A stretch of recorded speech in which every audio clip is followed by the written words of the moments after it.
You're listening to Your Purpose and Business podcast, where we connect you to possibilities. I'm your host, Raquel Walters, a two-time best-selling author, millennial speaker, corporate trainer, advocate, and clinical social worker at heart. Your Purpose and Business podcast will connect you with everyday successful people who will share their impactful stories, insights, challenges, failures, and triumphs on how they're navigating the working world, whether by climbing the 9-to-5 corporate ladder or starting, growing, and scaling their business. So grab your pen and notebook because you'll want to implement the nuggets and tools, strategies shared in every episode. Class is in session. Hello, everyone, and welcome to another episode of Your Purpose and Business podcast. My name is Raquel Walters, and today I am honored to be interviewing Meera Dieters. So Meera Dieters is the owner of Super Speech Solutions, a concierge practice that provides in-home and online speech therapy to Houstonians and Texans. Meera received her master's degree in speech language pathology from Our Lady of the Lake University in 2006, and she has worked in a variety of settings over the past 14 years. Meera specializes in accent modification and child language with an emphasis on autism.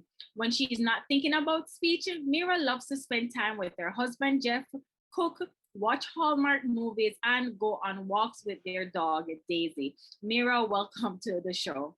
Thank you so much. I'm so happy to be on today. Awesome. So Meera, tell us one thing about yourself that's not included in the bio. I know you told us about like your social life and what you want to do, but anything that comes to mind? I like to meditate every day, and if I don't, I can feel that I really need to. It's, as my husband likes to say, the things end badly if I don't meditate at a certain time of the day in the morning. That's awesome. That's awesome. I love meditating as well, right? And I think that it just provides us with getting us calm, getting us clarity as well, right? And getting us focused and back on track with what we need to do. So that's amazing. Exactly. Sharing that. Yes. And so Meera, you're on a podcast that's called Your Purpose and Business. And, it's always, a question that I like to throw out there to all my guests. And that is, what purpose do you think that you have in this world? Well, I think that's a great question. I think we all need to be answering that every day. If we did, then I think the world would be different perhaps than it is now. But I think for me, it's helping people. And I'm really blessed to be in a field in which I get to do that every day. And I feel like I get to help people and I get to instill confidence in helping them improve their speech and language skills. So to me, that's actually the main, the reason I went into the field. I knew that's what I wanted to do, but that's why I wanted to do it. Right. Amazing. I love that. And if you could take us on a summarized journey that led you into your purpose, which is speech therapy that you just said. I mean, what were some of the early identifiers for you that made you curious, into joining into this profession? Well, I actually really didn't know what speech therapy was at all, but my dad is a radiologist here locally in Houston. And he actually told me, briefly kind of about speech therapy because he'd been working with speech therapists at the hospital. So he said, at that point, I really didn't want to know, I didn't have any clue what I wanted to do. And he said, why don't you spend some time, this was the summer and, school was out. I think this was after I finished high school. And he said, why don't you spend some time and come, observe at the hospital. If you do 2 weeks, that way you can see what occupational therapy, physical therapy, and speech therapists all do at the hospital. So I actually spent about 2 weeks just observing, but honestly, the second I saw what a speech therapist does and I was shadowing one, I just realized I wanted to be that person trying to help someone improve their communication skills. Oh, that's awesome. So prior to your dad inviting you to the hospital to shadow a few people from different professions within the hospital, so speech therapy wasn't even on your radar. That's what I'm hearing. Not really. I mean, I think I'd vaguely heard the term thrown around by other people, but I don't really feel like I knew what it meant or what speech therapists really do. I don't feel like I could hear that term and not really know what it meant. Okay, awesome. And so, like, what made you decide to continue? Because I mean, once you shadowed that person, or and you decided that, okay, that this is, you went back to your father and you said, probably this is what I wanted to do. I Mhm. mean, were there any challenges, getting yourself into college, or going through the process with some of the classes, or just share with us if any barrier you had to overcome during that period, if you can think back, and if it stood out significantly to you, I should say, to help the listeners who are aspiring to probably become a speech therapist one day. Yeah, no, I'm happy to share. I'm happy to share, especially like you said, if it helps anyone who's listening out there, especially if they're thinking about going into speech therapy or really any similar field. Mhm. For me, what I did realize is that graduate school is really challenging. It's no joke. I mean, it's harder than anything you'll ever do in terms of college or any other schooling that came before that. And I think mainly it's because it's more concentrated studying, you have more reading.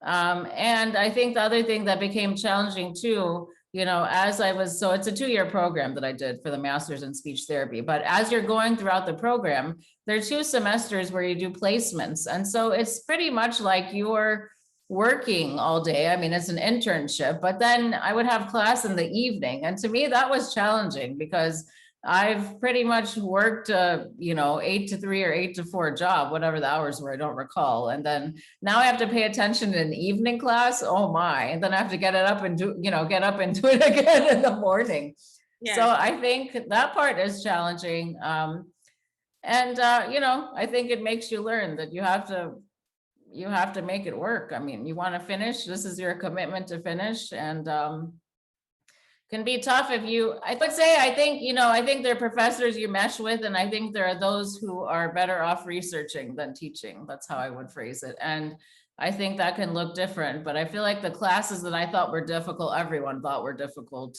with one particular professor. But so I personally had to drop the class at the time, but then when I did the following semester with another professor, I had a different experience because the teaching style was different. So I definitely think that different people have a different teaching style that can appeal more to you or not appeal to you as much. But Dr. Blazing, my supervisor, or my graduate school supervisor, is an amazing person. I've unfortunately lost touch with her. I'll have to actually tell her to listen to this podcast now since I'm mentioning her.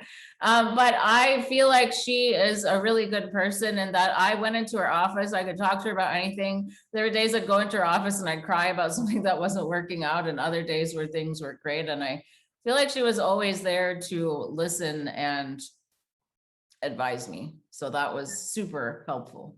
Right, of course. And I know that obviously everyone has different learning styles. And sometimes too, it just depends on the teacher or the Mm-hmm. professor and the delivery, Yes. right? And so Yes. happy for you that you were able to have a professor that Yeah. that really helped you to move forward Yes. in attaining your degree, right? And so Yes. tell us, Mira, were there any steps or strategies you kind of use to support you along that journey, even now currently presently practicing speech therapy, Mm-hmm. working with your patients? Mm-hmm. Are there any strategies that you're still using that has supported you to this day? You mean strategies that I learned in school, or? Yes, and even for life, like dealing with patients, Yeah. practicing in your clinic, in your office. What strategies should support you? I think there are a lot of different things that help, but I think you mentioned one of the areas I specialize in is working with children who have autism or autistic children. And one thing I learned through doing, certifications and doing different continuing education courses is that children who are autistic or autistic children, I say both because I know people prefer different terms. So I'm, want to make sure everyone feels like they're represented. But I think I've come to learn that they very much benefit from visual strategies. And so it might be, showing them what you want them to do in terms of following directions, or specifically using a picture schedule so that they know what's going to come first, second, third, fourth during your session. Or there's another thing that I use quite a bit with some of my older kids. And that's pretty much a token reward system. And so essentially I'll have a board that says I'm working towards, and it'll have, they have to pick iPad, or they have to pick outside time, or they have to pick whatever they want as their reward. And then they're earning the 5 tokens, which is really a picture of maybe 5 stars that I have on my board. And so they know that they have to do what I'm asking them to do. They have to, be nice. They have to be appropriate, have to have good manners, be focused, and all those things. And I really find that to be a good system. I find that they understand that because it's a visual system, they can see, okay, I have 2 stars left, or, oh, hey, I got all 5. That means I get X, whatever's at the top. And so I find that really good, thing, not only for me to use with them, but also for parents to use at home. And I've talked to parents who, have been implementing that or similar strategy, and they're finding it effective, throughout different environments. So home and, working with me. So that's one. Number 2, I think we all learn lessons in life in terms of dealing with people. And I think there are people that we can mesh with very well in terms of personality. And I think there are people that we can butt heads with. Right. And I think it's just realizing that we're all different people and we have different ways of communication, and also learning to not take things personally. I mean, God knows that all the parents that I work with have, it's difficult for them, first of all, to be able to even see a specialist like me, for them to admit that their child is having difficulty with speech or language. Then the second step is to come see me, but it's accepting the process, and it's knowing that I'm there to help them. And I think that looks different for everyone. So I think just having empathy in terms of where someone's coming from, and we really don't know what anyone's story is. We don't know why someone is addressing us the way they are. It could be because of some bad experience they had, or it's usually what's going on inside of them. It's what's going on internally that's really bothering them, and it may come across in a very defensive manner, and it may not be appropriate. So right, which I'm so happy that you even spoke on that, because which would have been my lead on question, because I know that sometimes when parents they get a referral from, I don't know, maybe their pediatrician or something for the kids that you see, right? And sometimes there's a little apprehension with coming to therapy. Yes. And so what are some of the methods, if you wanted to speak about 1 or 2, that you kind of use to assist them to understand that you've been referred for a reason, and these are the reasons, and here is how I can help you, and but knowing that it's going to take every person's journey, it's going to take some time. So I don't know if you want to speak to that, Meera. Yeah, no, I think that's important too. So first of all, I think really, if you can break down things into strengths and weaknesses, because I'm one that believes that any child, or for that matter, I work with adults too, anybody has strengths and they have weaknesses. So I think it's equally important to highlight both, because personally, if I'm a parent and if I put myself in their shoes and I'm going into an office and I'm hearing, oh, my child is this, my child is that. Well, yeah, I know I'm there because my child has problems, but what are you saying that are the things they can do? So I feel like it's important to highlight, okay, well, your child is able to follow 1-step directions, but hey, they're having trouble with 2-step directions. I mean, I think there are different ways to say things instead of saying, okay, your child can't follow 2-step directions.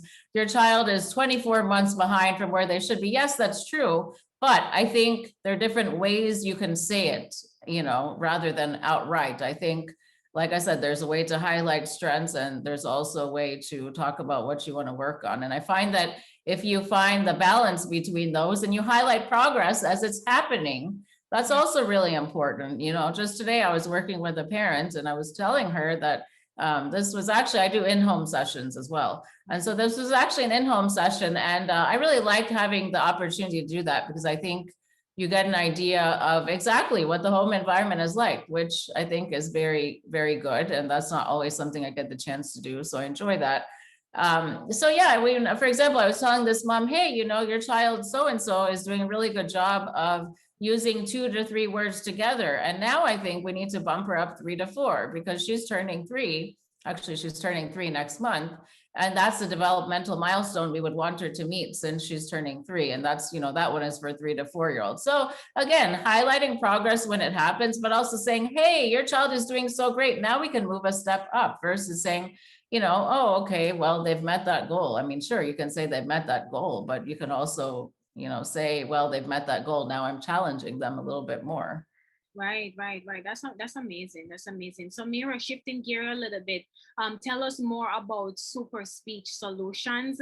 Obviously you spoke about how you help, but tell us about Yes. like details about I know you help clients young and old, Uh-huh. but just walk us through the process of somebody being referred to you to get assistance with their speech. Right. So first of all, people can be referred many different ways. It may be word of mouth. It might be through social media. It might be through some, word of mouth, someone else told them, or sometimes it might be a combination. Recently, I started working with someone who actually a friend of mine had posted for me in a mom's group that I'm not in. So it could be social media plus word of mouth, or maybe they found you online. So, someone finds you however they do. Like I said, could be very many different ways. And maybe I get an email or I get a phone call, and then I talk to that person and see if I can help them.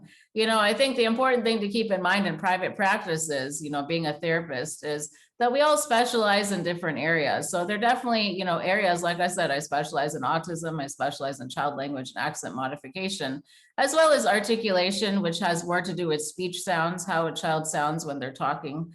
So those are all things I can see children for. However, if someone mentions, for example, feeding or apraxia or fluency/stuttering, then I'm happy to refer out. So I think the first step is understanding what the problem is and seeing if I am the right person to help, help their child or help that person if it's an adult calling me or emailing me. So that's the first step. And then if we determine that it's a good match, then of course we talk about the paperwork that needs to be filled out, and we schedule the first appointment. And thanks to technology, that's super easy now. I use a great appointment app that actually sends out reminders. So it's almost like having a virtual assistant, which is nice. And, I also, through the same app, I also take payments that way too, which makes it really easy. So, technology can be great. And then, like I mentioned before, I do in-home visits to many parts of the greater Houston area. Houston's a very big city. So I say many parts of the city because I don't service the entire city. All the places specifically actually are listed on my website, which I'm sure we'll mention later. And then I do also provide online speech therapy services to anyone who's either outside the radius of where I go do in-home visits in Houston, or anyone in the entire state of Texas. So I'm a licensed speech therapist practitioner in the state of Texas. Unfortunately, that means if someone's outside the state of Texas, I'm not able to see them. But then hopefully, if that's the case, I can hopefully, they can find someone else to refer, or if I happen to know someone, I'm happy to refer them. We're hoping that changes over time. Our national governing body, ASHA, American Speech Hearing Association, does have an interstate compact, which now 14 states have signed. So essentially that means that sometime in 2022, next year, if I'm a practicing speech therapist in one of those states, and I don't know exactly what the compact involves because they're still coming up with all the details, but essentially if I'm in one of those states and it has reciprocity with all the other states, maybe I pay a fee or whatever it is, then I can see someone that's in any of those areas for online therapy, which would be awesome. We hope that Texas is going to change the stance on that. Right now, Texas is not one of the one of the states that's in the compact. I don't know exactly what's going on with that. I'm hoping that changes. That changes. Okay, that's amazing. So you see your clients different ways. Virtual is always good, and like you said, hopefully you'll be able to see clients across states.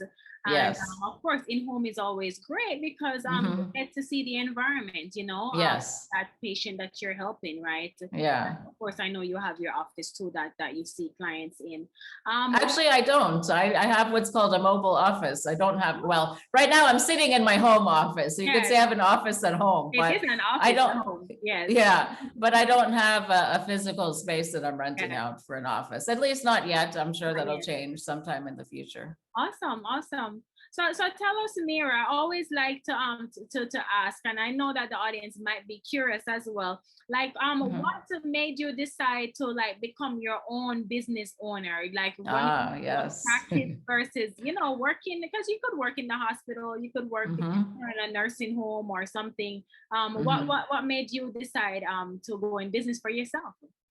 Well, the main reason is that during the pandemic, I was given the opportunity to start working at home, and I really began to like that. Initially, for the first 2 months here, when we were forced to not be able to really do anything in the sense that COVID was very bad at the time, it was really hard. And, at first it's like, oh my gosh, I can't go anywhere, do anything. But then I think after a while, you really begin to like it because you don't have to worry about driving in traffic. You don't have to spend so much money on gas and all that kind of stuff.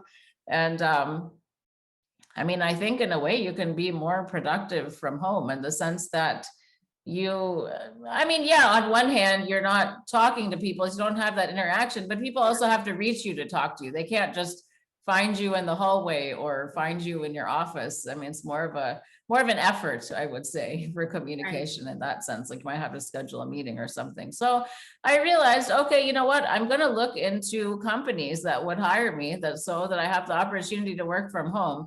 And let's be honest, because that's one of my things. I'll just tell you how it is. I think Yeah. honesty is really Yeah. important. I looked into how much I would be paid and I was appalled. I said, I cannot justify, leaving a great job I've had for a long time to only get peanuts as a full-time job or Right. part-time job to where I have to have multiple different kinds of job. I mean, I say I was appalled, and I hope that that changes over time because these companies that hire you generally hire you as a contractor. So they're not paying they're not paying you for your health insurance. They're Right. paying you, but they're not taking out taxes, right? So if they're paying you, let's say arguably $40 an hour, which I mean, that's kind of the lowball amount I'm talking about. Sometimes I heard even lower from some companies. But I have 14 years of experience. I have multiple certifications. And to me, I thought, okay, well, if I get a job like that, I'm going to have to get more than one job. And that's just not what I want to do. And that led me to think about opening my own company. And thankfully, I have many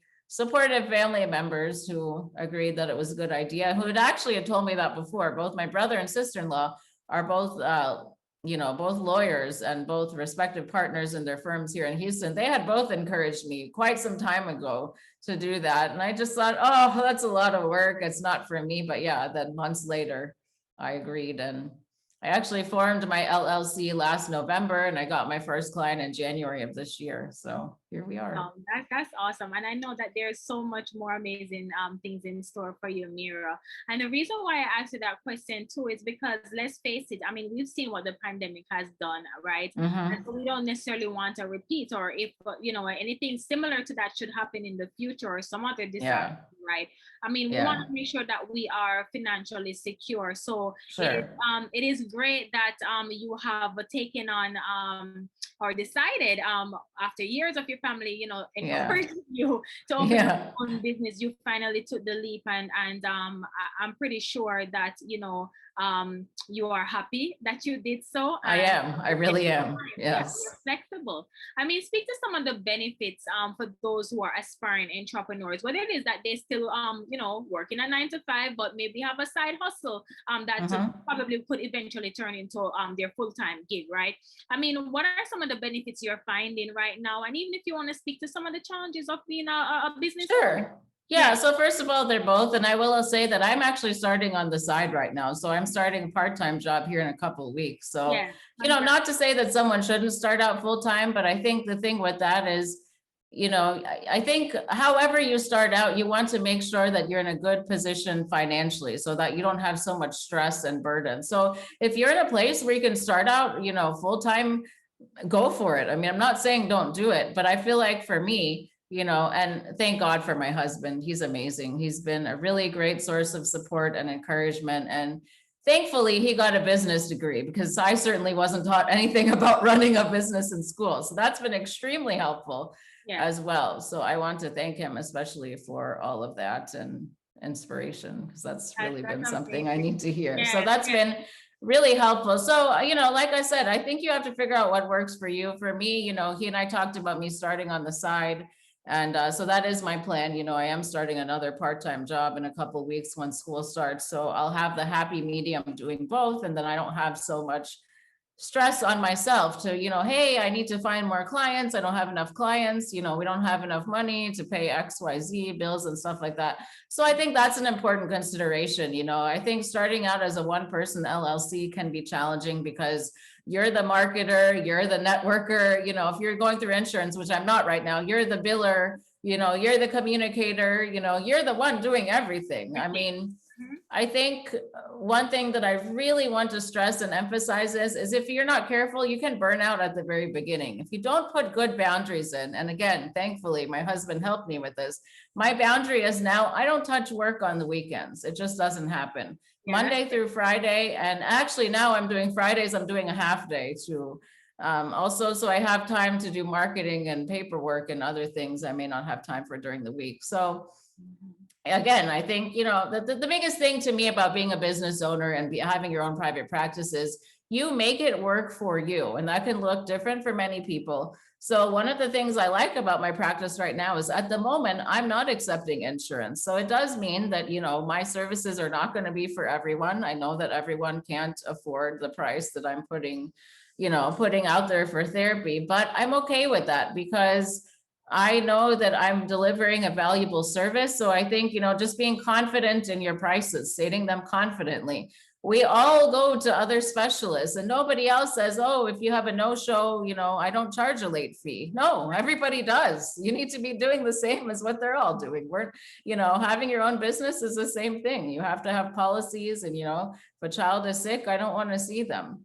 Right, you know, and sometimes it's sticking to your policies and very specific situations that you can learn over time too. So I think it could be a lot of things, but one of the biggest things to me is having the flexibility. You know, for example, next week I have Monday off. Why did I decide to take Monday off? Because I think I've been really hard at the grindstone this week and I haven't given myself enough time to relax. And so I purposely scheduled Monday as an off day so that if anyone goes into my calendar on my website, Monday's not an option now. Right. And the other thing is, I think, you know, thinking about who your audience is, and because mostly I'm on the pediatric side, and so most of my audience is parents, how are they going to find me? You have to think how they do, but you also have to think, make things easy, make things convenient. I have a Google Voice number for my work number because people can call or text me at that number, which is a great feature. Right. But now, even though it took me a while, I figured out how I can set my calendar on my website. So now if you go to my website, which by the way is superspeechsolutions.com,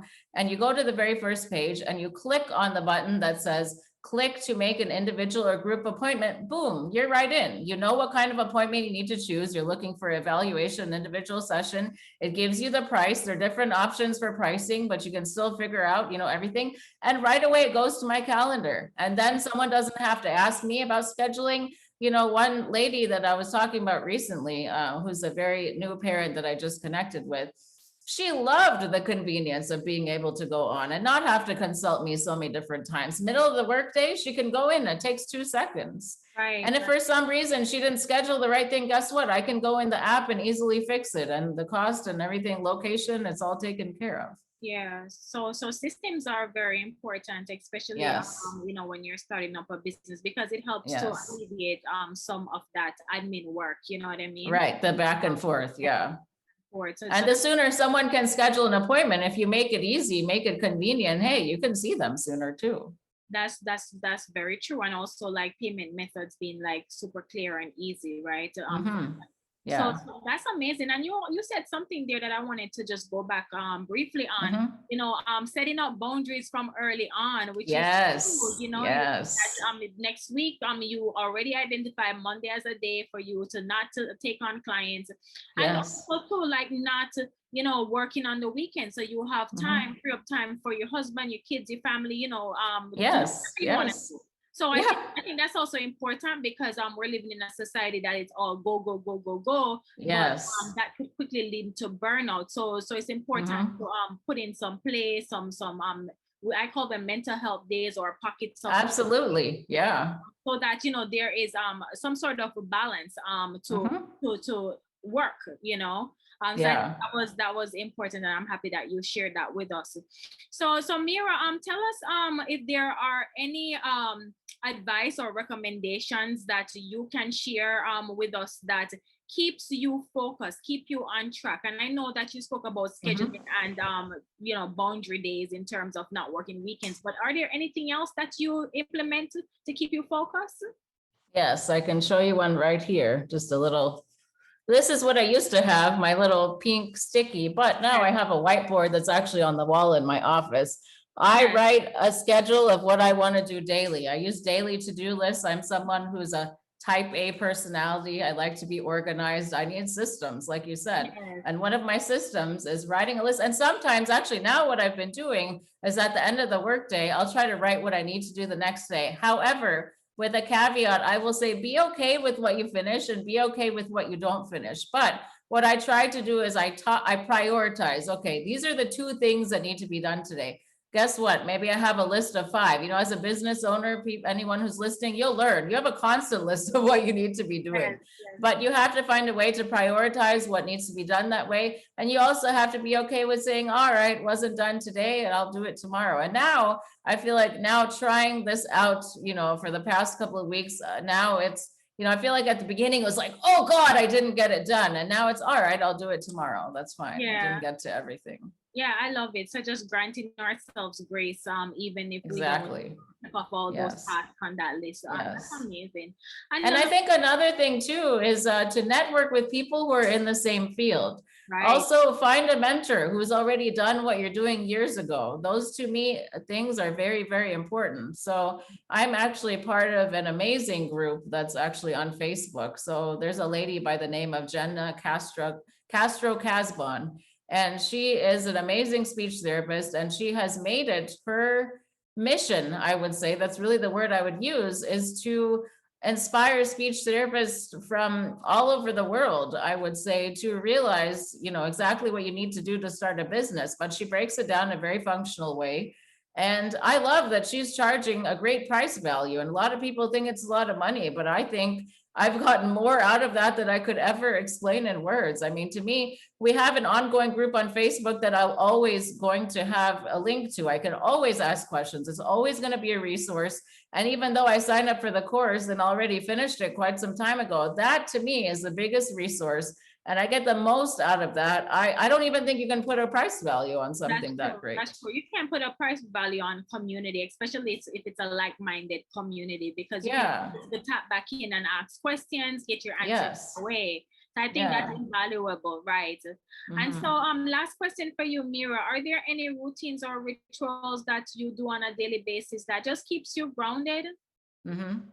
Yeah, so I know that I mentioned meditation. So that's something I do in the morning before the workday. Yes. Waiting and doing it during the workday, I've tried that, doesn't work very well. For me, what meditation does, which we may have talked about before, is it just grounds and centers me. And sometimes certain feeling comes up, and I actually kind of go through a little bit of a list in my head in terms of what I can do for self-care that day. And that can look to me like different things. Like I might drink ginger tea. I might, you know, I'm a big believer on taking time to relax. I really like watching Indian/Hindi movies. I might do that in the evening. I mean, there's, you know, I might go for a walk outdoors in the morning when it's, you know, it's Houston. So you want to do it before it gets too hot. Or right now we're kind of in what I call monsoon season where it's raining. So kind of, it's been raining a lot, but the temperature comes down. So we like Okay. it.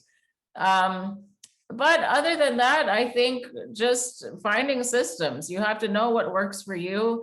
And like we mentioned before, I know I just want to emphasize sticking to boundaries. As a business owner, you are a business. You should be making money if someone has not canceled within 24 hours. Now, if it's an extreme situation, if you didn't know the child was sick, they tell you the morning of, okay, we're all empathetic people. We're not going to do something ridiculous like, oh, somebody's in traffic, you know, let's say that they're trying to come see me and they're stuck. No, it's Yeah. not like that. But the policy is there for a reason. And, you know, the other thing that I'm a firm believer in is I don't believe in friend and family discount. My price is my Right. price. And I know that everybody doesn't like that, but I'm sorry, you know, I know how much it takes in terms of what I need to do my job in terms of, you know, resources that I'm paying for every month. So I absolutely do not offer a discount.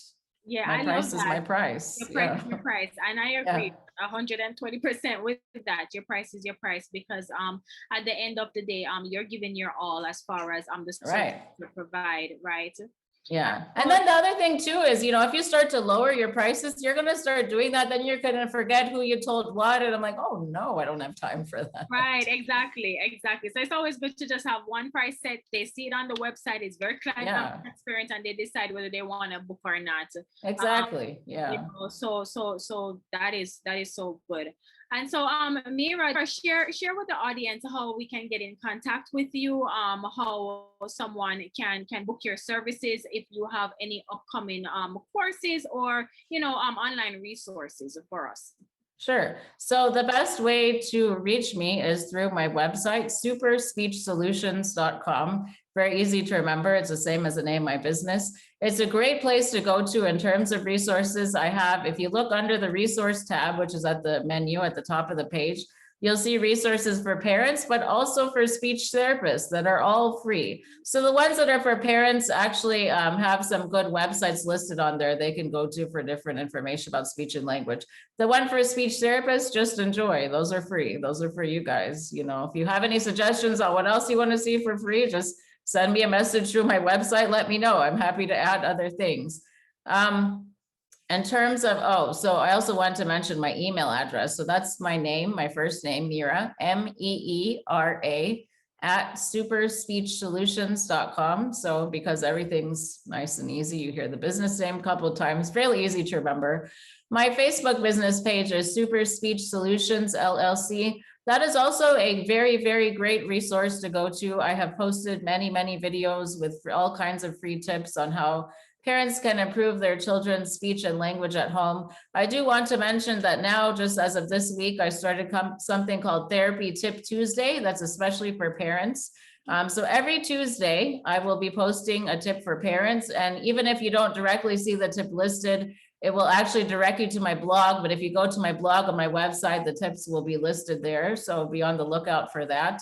And in the next few weeks, I'm starting online social skill groups, and that's mainly targeted towards high functioning children with autism or autistic children from the ages of 8 to 16. What I'm doing is I'm grouping all the kids by age. And so each group is only going to be 3 children maximum.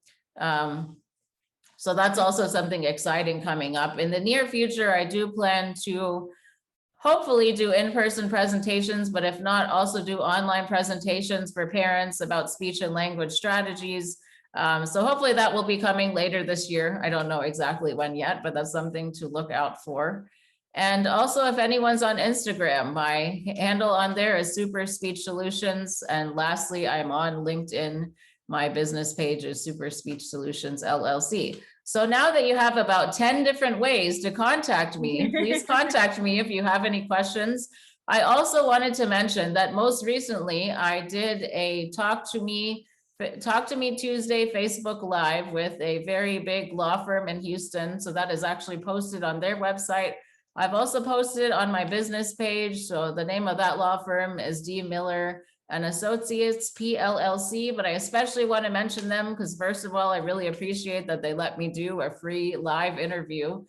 And second of all, because many people have been looking at it, but I wanted to let people know that if you go on the video, actually on the law firm page, you can comment if you want me to come on again for a second interview. And I say that because unfortunately, earlier in the week when we were recording, we were having a big storm and I was recording from home on Zoom at my house.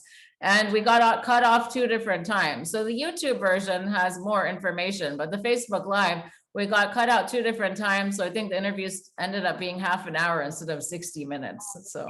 Mhm. Yeah, definitely. And no worries because all of your handles, the different ways to reach you will be in the show notes. So everyone, you definitely want to get back with Meera.